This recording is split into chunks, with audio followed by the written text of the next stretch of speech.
ኦሪት ዘፍጥረት ምዕራፍ 34 ዲና ከምዝ ተዓመፀት እታልያን ያዕቆብ ዝወለደትሉ ዲና ጓላ ኸዓ ነዋልድቲ ሃገር ክትርኢ ወፀት ሰኬም ወዲ ሓሞር እቲ ሓዋዊ ገዛእቲ ሃገር ድማ ረኣያ ወሰዳሞ ምስ ኣደቀሰ ኣነወራውን ልቡ ድማ ብዲና ጓል ያዕቆብ ተማረኸ ፈተዋ ብፍቕሪ ኸዓ ተዛረባ ነብኡ ሓሞር ድማ ነዛ ጓል እዚኣ ሰበይተይ ክትከውን ኣምፅኣለይ ኢሉ ተዛረቡ ያዕቆብ ድማ ሰኬም ንዲና ጓሉ ከም ዘርከሳ ሰምዐ ደቁ ኸዓ ምስ ማሉ ኣብ መሮር ነበሩ እሞ ደቁ ክሳዕ ዝኣትዉ ስቕ በለ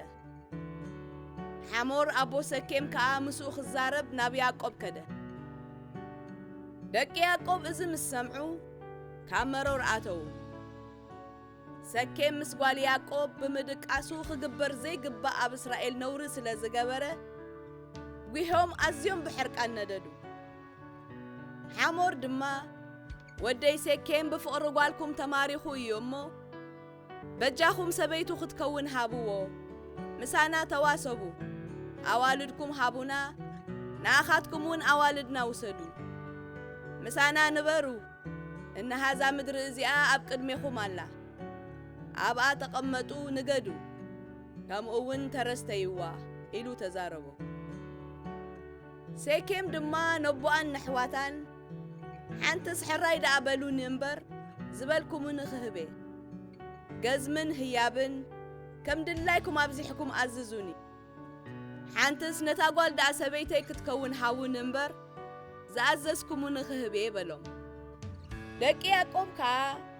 ሰኬም ንሓብቶም ዲና ስለ ዘርከሳ ንኡን ነብኡ ሓሞርን ብተንኰል መለሱሎም ሓብትና ንዘይተገዝረ ሰብኣይ ክንህብ የነውረና እዩ እሞ ነዚ ነገር እዚ ክንገብሮ ኣይንኽእልን ኢና ተባዕታይ ዘበለ ኩሉ ብምግዛርኩም ከማና እንተኾይንኩም ጥራይ ኢና ሕራይ እንብለኩም ሽዑ ኣዋልድና ንህበኩም ኣዋልድኩም ከዓ ንወስድ መሳኻትኩም ንነብር ሓደ ህዝቢ እውን ንኸውን ሕራይልኩም እንተዘይተገዘርኩም ግና ጓልና ሒዝና ንኸይድ ከዓ በልዎም እዚ ዘረባ እዚ ንሓሞርን ንሰኬም ወዱን ባሃበሎም እቲ ጎበዝ ድማ ንጓል ያዕቆብ ፈቲዋ ስለ ዝነበረ እዚ ነገር እዚ ንምግባር ኣይደንጎየን ኣብ ቤት ኣቦኡ ኸዓ ካብ ኩሎም ዝኸበረ ነበረ ሓሞርን ወዱ ሰኬምን ናብ ባይቶ ኸይዶም ንሰብታ ኸተማኦም ከምዚ ኢሎም ተዛረብዎም እዞም ሰባት እዚኣቶም ምሳና ብሰላም እዮም ዝነብሩ እዛ ምድሪ ድማ እነሃ ንኣታቶም እተኣክል ገፋሕ እያ እሞ ኣብዛ ምድሪ ይቀመጡን ይንገዱን እዞም ሰባት እዚኣቶም ግና ምሳና ዝቕመጡ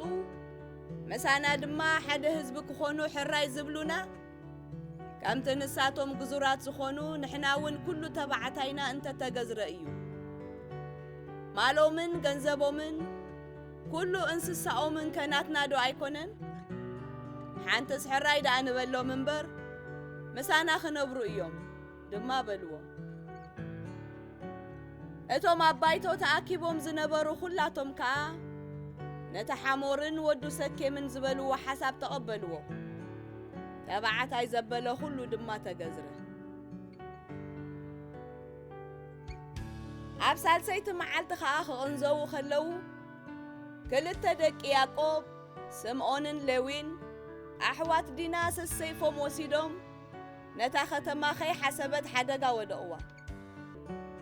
ተባዕታይ ዘበለ ኩሉ ከዓ ቀተሉ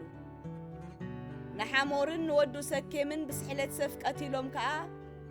ንዲና ካብ ቤት ሰኬም ሒዞምዋ ወፁ ሰኬም ንሓብቶም ስለ ዘርከሳ ደቂ ያዕቆብ ናብቲ እቶም ቁቱላት ዘለውዎ መጺኦም ነታ ከተማ ዘመትዋ ኣባጊዖምን ኣድጎምን